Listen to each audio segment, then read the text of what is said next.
دعوت میں کبھی بیٹھے رہتے ہیں، چھینک آتی ہے، ہم کو شریعت نے طریقہ بتایا کہ چھینک آئے تو ہاتھ رکھو، جمائی آئے تو پہلے منہ سے روکنے کی کوشش کرو، اگر منہ سے روک نہیں پا رہے تو اپنا ہاتھ رکھو۔ یہ چھینک لیا، دعوت میں بیٹھے ہیں تو لگتا ہے کہ پہلے ہی وہ بھنڈاری کو بتانا چاہیے تھا کہ یہاں پر نمک ڈالنے کی ضرورت نہیں، کیونکہ یہاں پر نمک ڈالنے والے بہت سارے ہیں، چھینکنے والے۔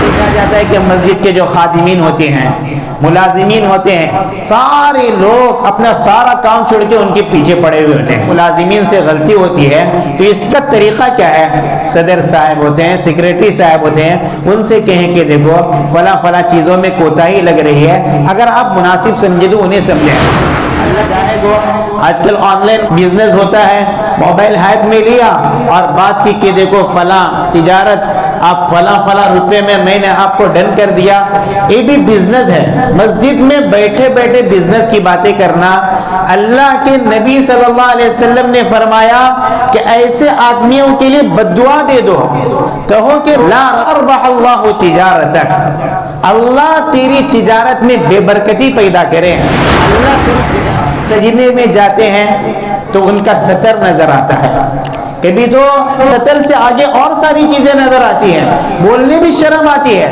اور اس کو معلوم بھی نہیں۔ وضو خانے میں بیٹھا ہے، وضو کر رہا ہے، ٹی شرٹ اتنا چھوٹا ہے، پینٹ کے اندر کی ساری چیزیں نظر آ رہی ہے۔ بس اوقات دیکھا جاتا ہے فجر کی نماز میں بغیر مسواک کیے یا بغیر برش کیے آتے ہیں، اگر جمائی آتی ہے تو پورا منہ کھول دیتے ہیں، ساری مسجد کو عطر سے بھر دیتے ہیں۔ کون سا عطر آپ سمجھ گئے ہوں گے؟ انسانوں کو بھی تکلیف، فرشتوں کو بھی تکلیف۔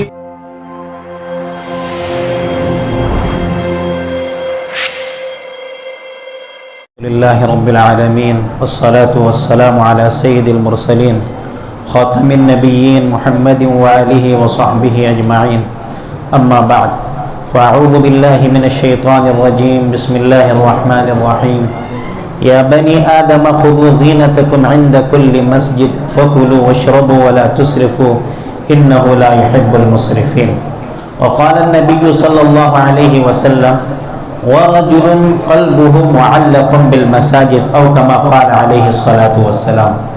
میرے محترم بزرگوں اور دوستوں، ہم جس مسجد میں بیٹھے ہوئے ہیں، اللہ تعالیٰ کو دنیا کی تمام چیزوں سے زیادہ یہ مسجد محبوب ہے اور پسندیدہ ہے۔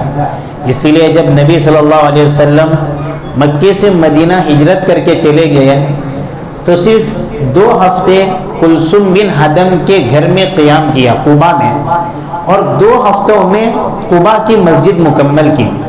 پھر وہاں سے جب مدینہ چلے گئے تو جہاں پر اللہ کے نبی صلی اللہ علیہ وسلم کی اونٹنی بیٹھی تھی وہاں پر مسجد نبوی کی بنیاد رکھی، اور حدیث میں بہت سارے فضائل آئے ہیں۔ اللہ کے نبی صلی اللہ علیہ وسلم نے ایک حدیث میں فرمایا من بنا للہ مسجدا بنا اللہ لہ بیتا فی الجنہ، جو اللہ کے لیے ایک مسجد تعمیر کرے اللہ اس کے لیے جنت میں ایک گھر بناتا ہے۔ پھر ایک مرتبہ فرمایا جو اللہ کے لیے پرندے کے گھونسلے کے بقدر بھی کوئی چیز، ایک اینٹ کتنی بڑی ہوتی ہے، معمولی چیز بظاہر، پرندے کے گھونسلے کے بقدر بھی کوئی چیز تعمیر کرے اللہ تعالیٰ اس کے لیے جنت میں مکان تعمیر کرتا ہے۔ آدمی مسجد میں آتا ہے نماز پڑھنے کی نیت سے، ابھی جماعت کھڑی نہیں ہوئی، جتنی دیر وہ نماز کے انتظار میں بیٹھا رہتا ہے اللہ کی طرف سے اتنی دیر اسے نماز میں لکھا جاتا ہے۔ پھر نماز سے فارغ ہونے کے بعد جتنی دیر وہ باوضو رہے گا فرشتے اس کے لیے دعا کرتے ہیں کہ یا اللہ اس کی مغفرت فرما۔ لیکن آج کل دیکھنے میں آتا ہے ہم نے جیسے ہی سلام پھیرا سب سے پہلے ہمارے ہاتھ میں موبائل کہ میسج کیا آیا، بزنس کہاں تک پہنچا۔ اللہ کے نبی صلی اللہ علیہ وسلم نے فرمایا کہ اگر کسی کو دیکھو کہ مسجد میں خرید و فروخت کی باتیں کر رہا ہے، بزنس کی باتیں کر رہا ہے، بزنس کا مطلب یہ نہیں کہ میرے سامنے میرا گاہک ہو، آج کل آن لائن بزنس ہوتا ہے، موبائل ہاتھ میں لیا اور بات کی کہ دیکھو فلاں تجارت آپ فلاں روپے میں نے آپ کو ڈن کر دیا، یہ بھی بزنس ہے۔ مسجد میں بیٹھے بیٹھے بزنس کی باتیں کرنا، اللہ کے نبی صلی اللہ علیہ وسلم نے فرمایا کہ ایسے آدمیوں کے لیے بد دعا دے دو، کہو کہ لا اربح اللہ تجارتک، اللہ تیری تجارت میں بے برکتی پیدا کرے، اللہ تیری تجارت کا گھاٹا کرے۔ تو ہم سمجھتے ہیں کہ مسجد میں بیٹھے بیٹھے ہم نے فلاں چیز ڈن کر لی، لیکن حالات ایسے آتے ہیں اللہ کی طرف سے کہ بیماری میں پیسے چلے گئے، یا مال لوٹ لیا گیا، ڈاکہ ڈال دیا گیا، یا اللہ کے نبی صلی اللہ علیہ وسلم نے جنہوں نے دشمنوں کو بھی معاف کرنے کی ترغیب دی، لیکن جہاں مسجد کا مسئلہ آیا کہا کہ بد دعا دے دو ایسی تجارت کرنے والے کو جو مسجد میں تجارت کر رہا ہے۔ کوئی مسجد میں اپنی گمشدہ چیز کا اعلان کرے، اس کے بارے میں اللہ کے نبی صلی اللہ علیہ وسلم نے فرمایا کہ اس کو بھی بد دعا دے دو، لا رد اللہ علیک، اللہ تیری چیز کو واپس نہ کرے۔ مسجدوں میں کوئی دنیاوی بات نہیں ہوگی، تجارتی بات نہیں ہوگی، شور ہنگامے سے اللہ کے نبی صلی اللہ علیہ وسلم نے منع فرمایا۔ ایک مرتبہ حضرت عمر رضی اللہ عنہ مسجد میں تھے، اونچی اونچی آواز سے دو آدمی باتیں کر رہے تھے، تو عمر نے انہیں بلایا اور کہا کہ آئیے، آپ کہاں سے آئے ہیں؟ کہا کہ ہم طائف والے ہیں۔ حضرت عمر نے فرمایا اگر تم مدینہ والے ہوتے تو میں تمہاری ایسی پٹائی کرتا کہ تم لہو لہان ہو جاتے، کیونکہ مسجدیں باتیں کرنے کے لیے نہیں، شور ہنگامے کے لیے نہیں، بلکہ مسجدیں خالص اللہ کی عبادت کے لیے۔ تو مسجدوں میں نہ بزنس کی باتیں ہوں نہ دنیاوی باتیں ہوں، یہاں پر خالص دین کی باتیں ہوں۔ عام طور پہ آج کل معلوم نہیں ہوتا، فارغ اوقات میں مسجدوں میں آ کے بیٹھتے ہیں، موبائل کھول لیا، تجارت کی باتیں کر لی، یہاں وہاں کی باتیں کر لی۔ دوسری چیز، مسجدوں میں آتے وقت اللہ کا حکم ہے اسباب زینت اختیار کرو۔ اسباب زینت کا مطلب کیا ہے؟ ہم ایسی شبیہ لے کر مسجد میں آئے جیسے کسی بڑے آدمی کے پاس ہم جاتے ہیں، اور اللہ تو نعوذ باللہ آدمی نہیں، انسان نہیں، سارے کائنات کا مالک ہے، اللہ ہے، خالق ہے، سارے عالمین کا رب ہے۔ اس کے سامنے اگر ہم جائیں، ہم ایسے لباس میں ہو جس لباس میں ہم انسانوں کے سامنے جانا پسند نہ کریں تو بڑے افسوس کی بات ہے۔ سجدے میں جاتے ہیں تو ان کا سطر نظر آتا ہے، کبھی تو سطر سے آگے اور ساری چیزیں نظر آتی ہیں، بولنے بھی شرم آتی ہے، اور اس کو معلوم بھی نہیں۔ وضو خانے میں بیٹھا ہے، وضو کر رہا ہے، ٹی شرٹ اتنا چھوٹا ہے کہ پینٹ کے اندر کی ساری چیزیں نظر آ رہی ہے۔ تو میرے نوجوان دوستوں، ماشاءاللہ، یہ میں آپ سے نہیں کہہ رہا ہوں، کیونکہ میرا پیغام ان لوگوں کے لیے جو یہاں پر موجود نہیں، جو میرا بیان نہیں سنتے ہیں۔ آپ تو ماشاءاللہ بہت اچھے ہیں۔ ایسے کپڑے میں مسجد میں نہ آئے، باتھ روم میں بیٹھے ہوئے تھے کہ وہاں باتھ روم کا پانی لگ گیا ہماری لنگی کو، ہمارے کپڑے کو، اس سے مسجد کے کارپیٹ خراب ہو رہے ہیں۔ تمام لوگوں کو تکلیف، انسانوں کو بھی تکلیف، فرشتوں کو بھی تکلیف۔ نبی صلی اللہ علیہ وسلم کے زمانے میں منع کیا گیا کچی پیاز اور کچا لہسن کھا کر مسجد میں نہ جاؤ۔ وجہ کیا ہے؟ ہم باہر رہتے ہیں تو ہمیں ایک مخلوق سے واسطہ پڑتا ہے کہ انسان ہماری بدبو سونگے گا، اس کو ناگوار ہوگا۔ مسجد میں دو مخلوقوں سے واسطہ پڑتا ہے، ایک انسان بھی رہتا ہے اور ایک فرشتے بھی رہتے ہیں۔ بسا اوقات دیکھا جاتا ہے فجر کی نماز میں بغیر مسواک کیے یا بغیر برش کیے آتے ہیں، اگر جماعی آتی ہے تو پورا منہ کھول دیتے ہیں، ساری مسجد کو عطر سے بھر دیتے ہیں۔ کون سا عطر آپ سمجھ گئے ہوں گے؟ یہ انسانوں کو بھی تکلیف، فرشتوں کو بھی تکلیف۔ چھینک آتی ہے، چھینکنے کی بھی تمیز نہیں ہمارے اندر۔ زکام کا مرض ہوتا ہے، ناک کے اندر بدبو جمع ہوتی ہے، ہم نے ہاتھ رکھے بغیر چھینک لیا، سارے لوگوں کو اور سارے ماحول کو ہم نے متاثر کیا اور خراب کر دیا۔ دعوت میں کبھی بیٹھے رہتے ہیں، چھینک آتی ہے، ہم کو شریعت نے طریقہ بتایا کہ چھینک آئے تو ہاتھ رکھو، جماعی آئے تو پہلے منہ سے روکنے کی کوشش کرو، اگر منہ سے روک نہیں پا رہے تو اپنا ہاتھ رکھو۔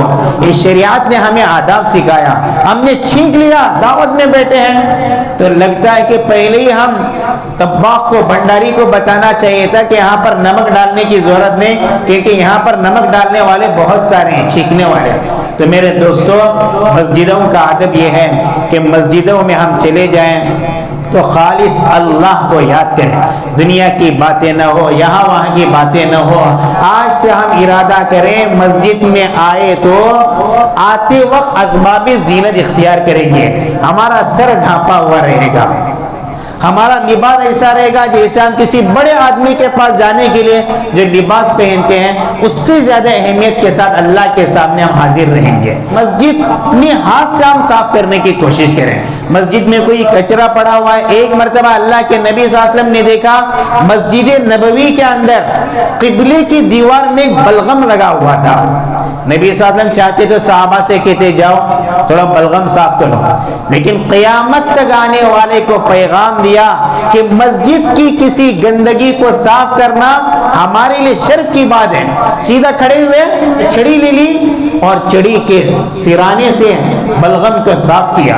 اس کے بعد ایک نوجوان صحابی سے کہا کہ عطر لے آؤ، اور وہاں پر لکڑی سے عطر لگایا۔ یہ نبی صلی اللہ علیہ وسلم نے سکھایا۔ عام طور پہ دیکھا جاتا ہے کہ مسجد کے جو خادمین ہوتے ہیں، ملازمین ہوتے ہیں، سارے لوگ اپنا سارا کام چھوڑ کے ان کے پیچھے پڑے ہوئے ہوتے ہیں۔ ملازمین سے غلطی ہوتی ہے تو اس کا طریقہ کیا ہے؟ صدر صاحب ہوتے ہیں، سیکریٹری صاحب ہوتے ہیں، ان سے کہیں کہ دیکھو فلاں فلاں چیزوں میں کوتاہی لگ رہی ہے، اگر آپ مناسب سمجھے تو انہیں سمجھیں۔ اللہ کے نبی صلی اللہ علیہ وسلم نے ایسے خادمین کی اتنی قدر کی کہ مسجد نبوی میں ایک بڑھیا جھاڑو دیتی تھی، صفائی کرتی تھی۔ رات میں انتقال ہوا، صحابہ نے سوچا کہ رات میں انتقال ہوا، نبی صلی اللہ علیہ وسلم آرام فرما رہے ہیں، نبی صلی اللہ علیہ وسلم کی نیند میں خلل واقع نہ ہو جائے، تو نبی صلی اللہ علیہ وسلم کو اٹھانا گوارا نہیں کیا اور جنازہ رات میں لے گئے۔ فجر کی نماز کے بعد حضور صلی اللہ علیہ وسلم نے دیکھا کہ بڑھیا نظر نہیں آ رہی ہے، تو پوچھا کہ بڑھیا کہاں گئی؟ صحابہ نے کہا کہ رات میں انتقال ہوا، ہم نے آپ کو جگانا مناسب نہیں سمجھا۔ حضور صلی اللہ علیہ وسلم نے پوچھا مجھے کیوں تم نے اطلاع نہیں دی؟ اور سیدھے صحابہ کو لے کر اس کی قبر کے پاس چلے گئے اور وہاں پر جا کر جنازے کی نماز پڑھی۔ یہ لوگوں کو اہمیت بتائی کہ مسجد کے کام کرنے والے کتنی اہمیت کے حامل ہیں۔ اور تیسری بات، مسجدوں کا ماشاءاللہ ہمارے جو ذمہ داران ہیں، صدر سیکریٹری، انتظامیہ، اس کے ساتھ آپ لوگ عوام الناس لوگ بھی ہیں، علماء بھی ہیں ماشاءاللہ، جو مسجدوں کی خدمت کرتے ہیں۔ ایک بات کہہ کر اپنی بات ختم کرتا ہوں، ماشاءاللہ ہمارے ذمہ داران جو اپنے کام کاج چھوڑ کر مسجدوں کے لیے وقت دیتے ہیں، ان کی قدر کریں۔ انسان ہونے کے حیثیت سے ہر آدمی سے غلطی ہوتی ہے، چاہے ذمہ داران ہو، چاہے عام آدمی ہو، چاہے علماء ہو۔ بہرحال ماشاءاللہ پروگرام احساس پیدا کرنے کے لیے کہ ہم سے کیا کوتاہی ہوئی، میں اپنے آپ کو مخاطب کے کہتا ہوں کہ مجھے آج جائزہ لینے کی ضرورت ہے، اتنے سارے عرصوں میں مجھ سے کیا کوتاہی ہوئی، اور ہم لوگوں کو بھی جو یہاں پر بیٹھے ان کو بھی جائزہ لینے کی ضرورت ہے۔